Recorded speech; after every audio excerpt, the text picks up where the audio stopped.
어디 가는 거죠? 오늘 또 지난번과 같이 여의도를 가는데 오늘은 어떤 분을 만나뵐 거냐 하면 요즘 진짜 엄청나게 핫한 분이죠. 뭐 감기 걸리셨어? 뭐 온도가 좀 뜨거우신가? 아니 그런 건 아니고 체온이 반도체 투자하시는 분들은 그러니까 모를 수가 없어. 그냥 어느 채널을 진짜? 틀어도 다 나오셔. 아 진짜?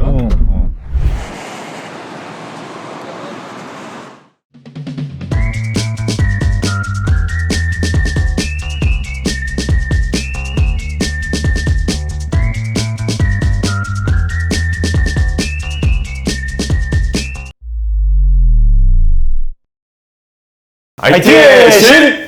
안녕하십니까. 네, 안녕하십니까. 오늘 저희가 그 이영수 대표님이라고 또 반도체 투자하시는 분들이면은 좀 요즘 어느 채널에서든 뵐 수밖에 없는 그런 아주 대단한 분 어렵게 모셨습니다. 자기소개 구독자분들께 한번 간단하게 부탁드려도 될까요? 지금 17년째 IT 테크 산업 분석을 하고 있고요. 3년 차 유튜버 크리에이터입니다. 그리고 올해 최강의 반도체 투자 책에서 새내기 작가로 이렇게 활동하고 있습니다. 대표님께서 과거 한 2007년도부터 한 8, 9년가량을 이제 소재 부품 쪽으로 기자 생활도 하셨더라고요. 어떻게 하시다가 그 반도체 분야에 대해서 관심 가지게 되시고 그리고 또 유튜브도 시작하게 되셨는지 이런 것들이 좀 사실 궁금하더라고요. 뭐 원래 반도체만 분석한 건 아니었고요. 원래 제가 이제 소재 부품 기자 할 때는 제일 핫했던 게 스마트폰이었어요. 그래서 저는 기자하면서 되게 행운이었던 게 피처폰에서 스마트폰으로 바뀌는 그 사이클을 경험했던 게 굉장히 큰 도움이 됐었고요. 그래서 원래는 스마트폰 관련된 소재 부품 쪽을 담당하다가 그때는 그리고 터치 스크린하고 디스플레이 쪽이 핫했거든요. 이제 그쪽을 담당하다가 나중에는 이제 반도체까지 담당하면서 하드웨어 쪽은 그래도 쭉 이렇게 기자 생활하면서 여러 분야를 담당하게 됐고요. 그리고 기자를 거의 뭐 한 만 10년 조금 못 채우고 이제 그만뒀는데 이제 여의도 헤지펀드에서 한 3년 정도 일을 했고요. 그래서 거기서는 이제 기업 분석을 계속 하다가 그다음에 이제 HSL 파트너스라는 회사를 창업을 해서 벤처 투자를 열심히 해야겠다라고 했는데 업황이 너무 안 좋아져가지고 벤처 투자는 별로 성공적이지 못했는데 우연찮게 나갔는데 반응이 나쁘지 않아서 이렇게 계속 하게 됐고 경제방송 이제 패널로 활동하면서 유튜브도 하게 됐는데 사실 저는 이제 영상을 만들게 된 게 예전에는 취재 노트를 썼어요. 이게 한 10권 정도 됐는데 나도 잘 안 보게 되더라고요. 그래서 블로그를 썼습니다. 블로그를 썼는데 블로그도 잘 안 보더라고요. 그래서 내가 그냥 기록하고 나도 이제 나중에 까먹으면 좀 듣고 하려고 이제 영상 콘텐츠로 이렇게 만들게 됐는데 그게 또 사이클하고 맞물려 가지고 또 이렇게 많은 분들이 봐주셔가지고 유튜버가 됐습니다. 지금 이렇게 말씀은 해주시지만 유튜브 채널을 보신 분들은 아실 텐데 반도체 업황이 아주 안 좋아서 힘들었던 시기에도 계속 반도체 기업들도 분석하시고 이런 활동을 쭉 이어오셨더라고요. 어떻게 그렇게 또 꾸준하게 하실 수 있었는지 사실 다른 원동력 같은 게 또 있었을까요? 어쨌든 제가 하는 일이라서 열심히 한 거고 일단 반도체 쪽을 이렇게 많이 다루게 된 거는 사실 그전에는 콘텐츠가 제가 뭐 반도체도 하고 핸드셋도 하고 디스플레이도 하고 로봇도 하고 여러 가지 주제들 많이 다루게 됐는데 책이라는 게 굉장히 파급 효과가 큰 것 같습니다. 그래서 책을 쓰니까 기타 방송에 나가면 다 반도체 전문가로 알아주시더라고요. 그래서 반도체만 코멘트를 하게 되더라고요. 이거는 약간 어떻게 보면 민감할 수도 있을 것 같은데 그 반도체 분야 요즘도 되게 주가가 많이 올라왔잖아요. 네네. 혹시 직접 투자도 하고 계신지 이런 것도 되게 좀 궁금하기도 하고. 원래 투자는 꾸준하게 해오고 있는데요. 핫해졌다. 그래서 조금 리스크 관리를 해야겠다는 생각이 들었던 게 한 6월, 7월에는 내가 가지고 있는 본질이 나보다 너무 과대평가되고 있더라고요. 그래서 이게 좀 위험할 수 있겠다라고 해서 제가 그래도 아무래도 가지고 있는 회사에 대해서 좋게 이야기할 수 있기 때문에 그런 부분을 좀 조심하려고 더 갈 수 있는데 많이 줄이고 삼성전자나 ETF 같은 것들을 많이 했고요. 그런 것들은 이제 어떻게 보면 스스로의 어떤 컴플라이언스라고 볼 수 있고 그런 부분들은 자연스럽게 좀 조심을 하게 되는 것 같아요. 그래서 사실 한미반도체 같은 주식도 더 많이 갈 수 있는데도 불구하고 제가 코멘트를 해야 되기 때문에 팔 수밖에 없었던 눈물을 머금고 팔았어요. 너무 슬픈데요? 방송을 접을까 한미반도체를 들고 갈까 이런 생각을 많이 정말 힘든 판단하신 것 같아요. 네, 그렇죠. 네. 그래도 저를 좋아해 주시는 분들이 많고, 그리고 제가 사실 이렇게 이야기한다고 해서 시세가 크게 움직이지는 않겠지만, 이게 또 문제가 되면 될 수도 있기 때문에 조심하는 편입니다. 네. 우리나라가 반도체 중에서도 메모리 반도체 되게 강국이잖아요. 3대 메모리 반도체 기업 중에 삼성전자랑 하이닉스 두 개가 손꼽힐 정도인데 또 메모리 산업은 되게 성숙한 산업이라서 사이클이 명확하다라고 알게 되었어요. 근데 지금 현 시점에는 그 사이클상 어떤 상황인지 한번 설명해 주실 수 있으실까요? 메모리 반도체는 시클리컬 산업이라고 해서 원유보다 더 경기순환 산업으로 자리매김했거든요.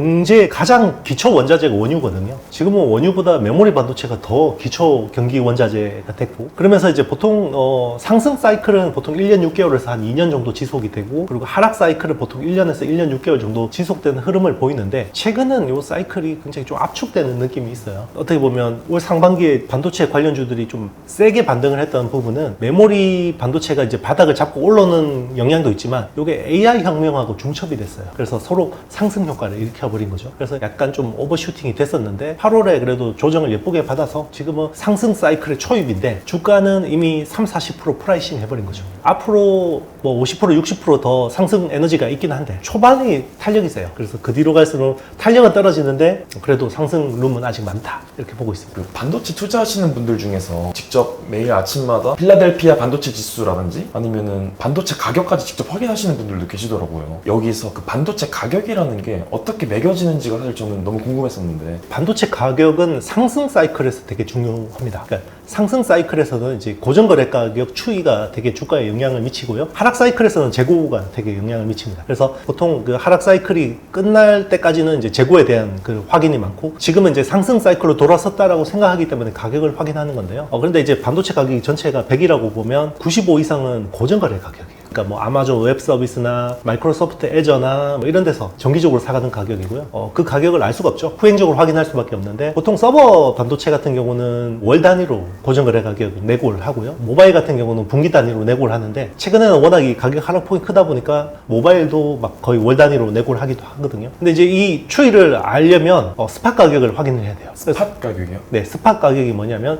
95%가 고정거래 가격이라고 했잖아요. 그럼 나머지 5%의 스팟 가격이 있어요. 그게 어떤 거냐면, 우리가 뭐 용산에 가서 이렇게 사는 가격이죠.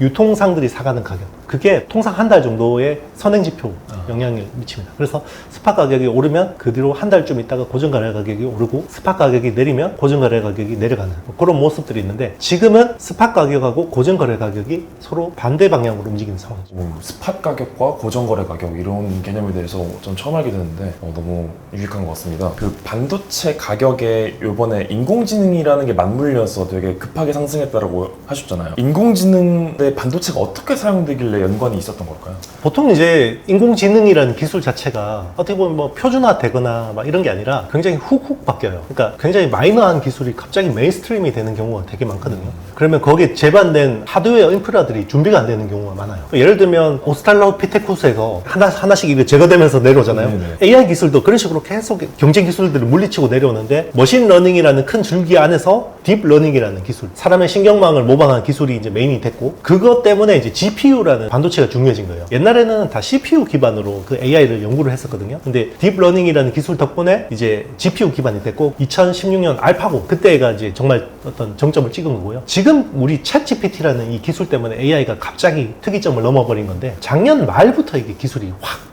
특이점을 넘어버린 거거든요. 그러니까 또 이것도 준비가 안 돼 있는 거예요. 애플 시리라든지 빅스비라든지 이런 것들은 열심히 연구하고 거기 관련된 칩들 개발했을 거 아니에요. 네. 그런데 그 칩들을 못 쓰게 되는 거예요. 왜냐면 챗 GPT한테 안 맞는 거예요. 2017년 나온 트랜스포머라는 기술이 다른 기술들을 다 압살을 해버렸기 때문에 그런 거거든요. 그러면 다 지금은 트랜스포머, 생성형 AI 기반으로 가야 되는데, 하드웨어 준비가 안 돼 있으니까, 준비가 안 됐을 때 제일 갖다 쓰기 좋은 칩이 엔비디아예요. GPU. 왜냐면 이 칩셋 자체도 좋은데 엔비디아는 쿠다라는 생태계를 가지고 있어요. 그래서 갑자기 프로그래밍 해야 되면 여기서 소스 가져오기가 너무 편한 거죠. 그래서 하드웨어하고 프로그래밍 하기 편한 이 생태계를 가지고 있기 때문에 엔비디아 칩으로 다 수요가 몰릴 수밖에 없고, 그래서 지금 엔비디아 GPU 수요, 이 수요가 폭발적으로 일어난 겁니다. 갑자기 쇼티지가 나니까 가격은 천정부지로 치솟고, 엔비디아가 엄청난 실적을 기록하게 되고, 이번에도 우리나라 입장에서 굉장히 운이 좋았던 게, 이번에 HBM이라는 엔비디아 GPU에 기본 장착되는 고성능 메모리가 없었다 그러면 우리 TSMC 막 주가 날아갈 때 우리나라만 안 좋은 것처럼 소외될 수가 있었는데, 이번에는 HBM이 살렸다, 이렇게 보시면 됩니다. 지금 말씀해 주셔서 든 생각인데, 이제 저희가 직접 컴퓨터를 막 조립할 때 상상을 해보면 뭐 CPU, GPU는 뭐고, 뭐 램은 얼마짜리 꽂고 막 이런 식으로 따로따로 하잖아요. 근데 방금 말씀해 주신 엔비디아의 H100이라는 GPGPU는 연산장치인데 그 안에 또 HBM이라는 메모리 반도체가 또 들어가는 거네요. 그렇죠. 우리 그 캐시 메모리라는 게 있잖아요. 예전에 뭐 CPU 옆에 바로바로 이렇게 불러올 수 있도록 속도에 최적화된 이제 램들이 있잖아요. 그게 SRAM을 보통 씁니다. AI라는 거는 경우에는 연산량이 워낙 많아요. 그래서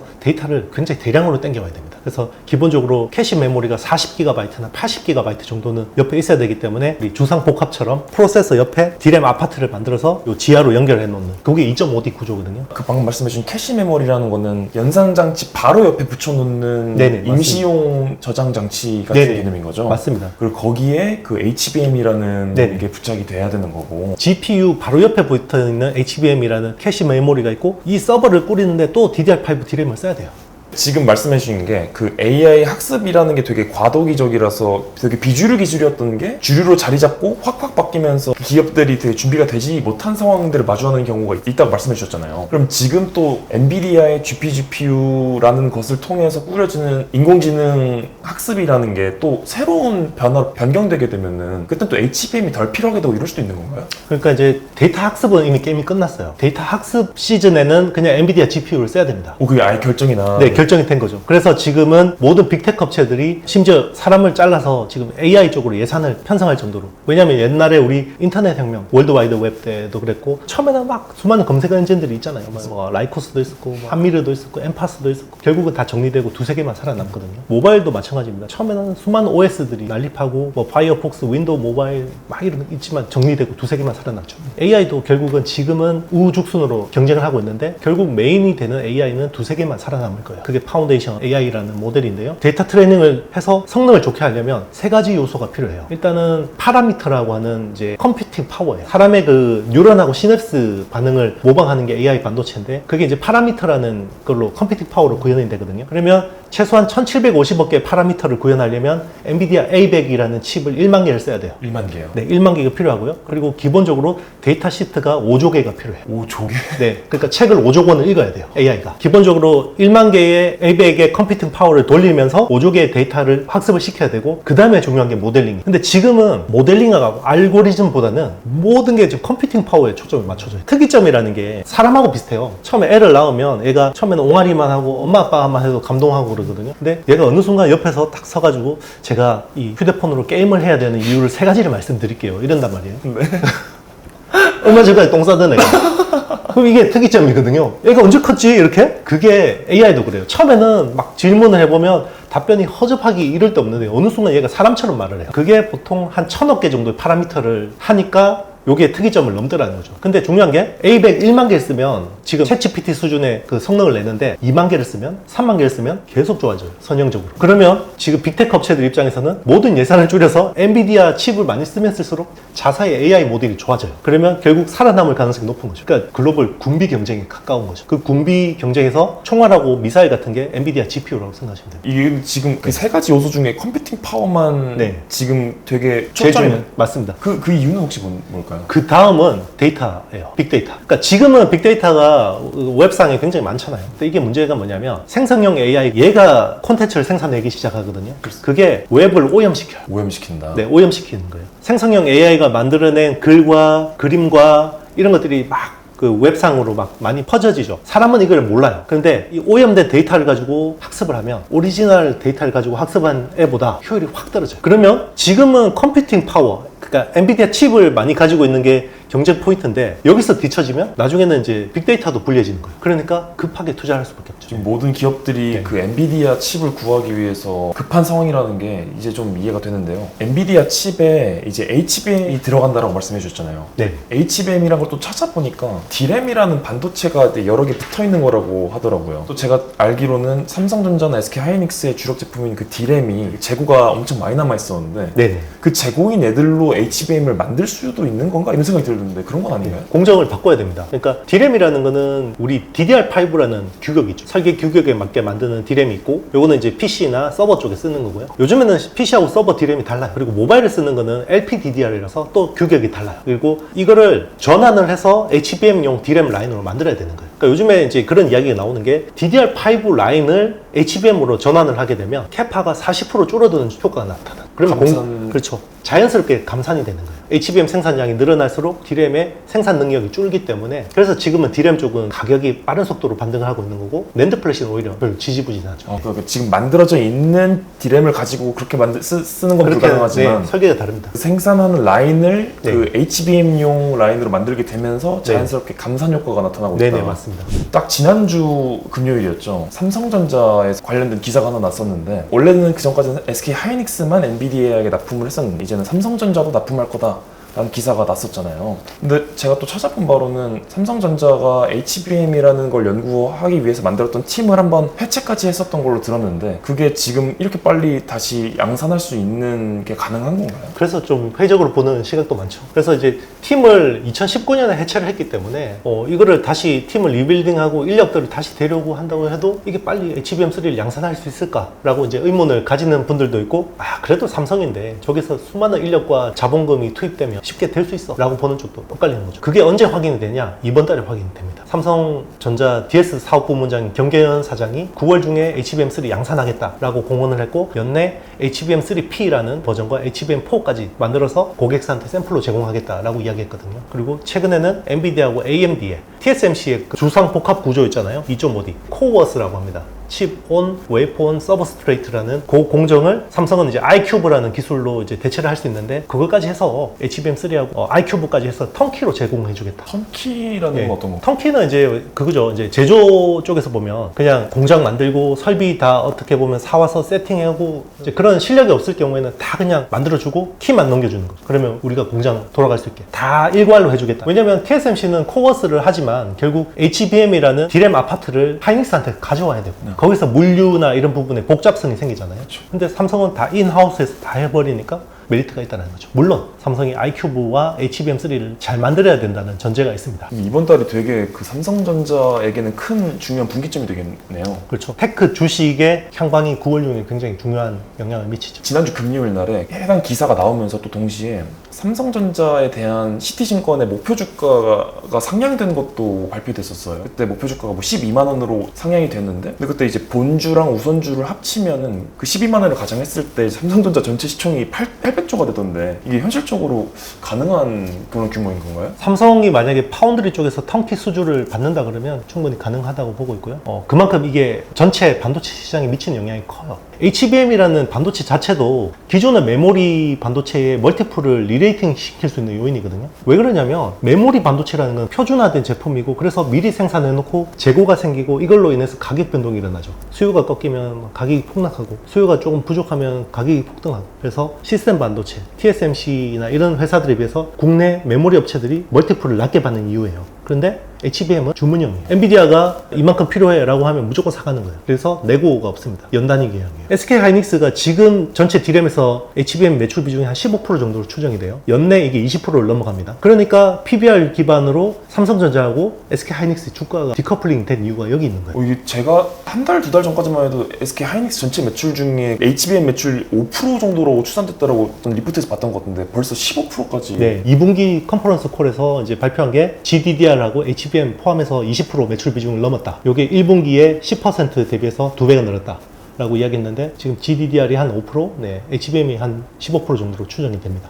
사실 지금까지는 SK 하이닉스랑 삼성전자에 관련된 이야기만 좀 위주로 해왔는데 사실 반도체 산업은 그 안에 또 되게 복잡한 밸류체인이 있더라고요. 혹시 그 밸류체인에 대해서 간단하게 한번 설명해 주실 수 있을까요? 네, 뭐 보통 반도체 8대 공정이라고 합니다. 증착, 식각, 세정, 불순물 주입, 뭐 증착, 메탈 공정 뭐 이런 것들 이야기하는 거고요. 그리고 이제 후공정은 패키징하고 검사 이런 것들 이제 후공정이라고 하고요. 그동안에는 이제 선단 공정, 전 공정만 중요하게 인식이 됐고 후공정은 덜 중요한 걸로 인식이 됐죠. 왜 그러냐면 반도체라는 게 이제 생기고 나서부터 성능 좋아지는데 가격은 계속 떨어졌죠. 그게 어떻게 가능했냐면 선단 공정으로 인해서 기존에 100나노가 갑자기 80나노가 되면 생산성이 2배씩 좋아지는 거죠. 그게 무어의 법칙이라고 했어요. 인텔 창업자 고든 무어의 이름을 따서 2년마다 이제 트랜지스터 집적도가 2배씩 늘어난다. 라고 해서 계속해서 그런 식으로 발전을 했어요. 근데 그게 한 3, 4년 전부터 탁 막힙니다. 선단 공정이 너무 어려워요. 거예요. 그래서 선단 공정이 안 되니까 모어의 법칙이 깨지기 시작했고, 그래서 비욘드 모어라고 해서 지금의 어떤 반도체 사이클을 이끌고 가는 거는 후공정 중에서 굉장히 고부가인 어드밴스드 패키징이라는 거거든요. 지금은 그래서 어드밴스드 패키징 사이클이라고 봐야 되는 거죠. 그래서 상대적으로 지금은 전공정이 주가적으로는 재미가 없죠. 지금 방금 말씀해 주셨던 그런 밸류체인에 속하는 기업들이 되게 여러 개가 있을 거잖아요. 그 기업들이 또 SK 하이닉스랑 삼성전자랑 원청 하청 관계일 텐데, 이 기업은 하이닉스한테만 공급한다, 뭐 이 기업은 뭐 삼성전자한테만 공급하거나 둘 다 공급한다, 뭐 이런 그런 게 또 있을까요?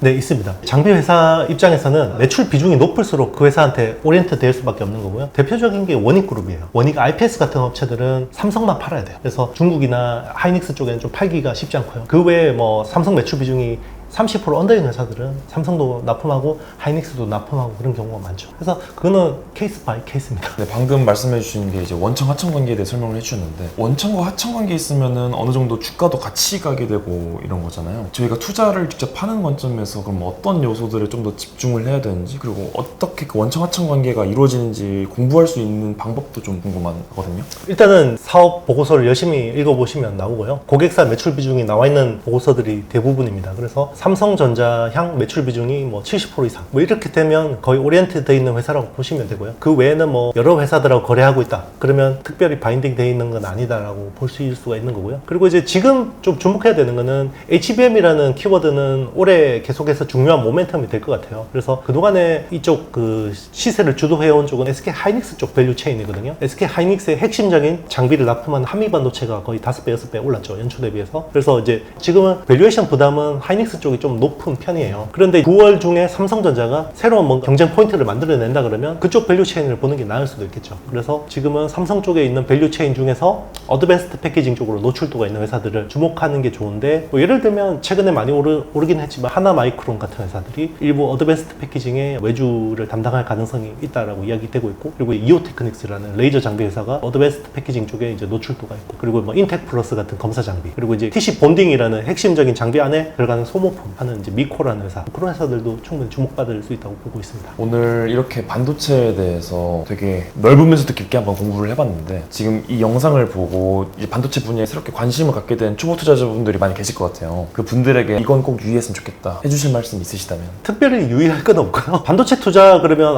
공부 엄청 많이 해야 되는 거 아니냐라고 해서 일단 저는 패스할게요, 이렇게 생각하시는 분들 많은데요. 특정 기업 한두 개만 딱 분석해서 그 기업에 대해서만 보고 바텀업으로 투자해도 괜찮아요. 반도체는 뭐 이거 뭐 8대 공정 다 알고 그럴 필요가 없어요. 일단 그 자기가 좋아하는 그 기업에 대해서만 일단 먼저 알고 투자를 해도 크게 나쁘진 않은데, 대신에 이제 비중 조절을 해야겠죠. 그래서 그런 식으로 하다 보면 점점 더 산업이 보이고요. 바텀업으로 투자해도 크게 뭐 성과가 나쁘진 않아요. 그러니까 특히나 지금같이 상승 사이클 초입일 경우에는 바텀업으로 공부를 해도 됩니다. 특정 이제 장비 회사나 특정 소재 회사를 공부를 해도 나쁘지가 않은 거죠. 이게 사람이 아는 만큼 보이고 보이는 만큼 느끼고 느끼는 만큼 행동하기 때문에 본인이 그냥 좋아하는 투자 하시면 될 것 같습니다. 네, 저희 오늘 너무 이렇게 값진 이야기 나눠주신 형순 대표님께 너무 감사드리고, 하나, 둘, 셋.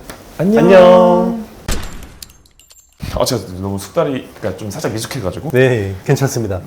마지막에 컨셉이 그 초보 애널리스트가 네네. 성장해가는 과정이거든요. 네네. 약간 컨셉이 그러다. 네. 좀 실제로 근데 실제로 미숙해요. 네.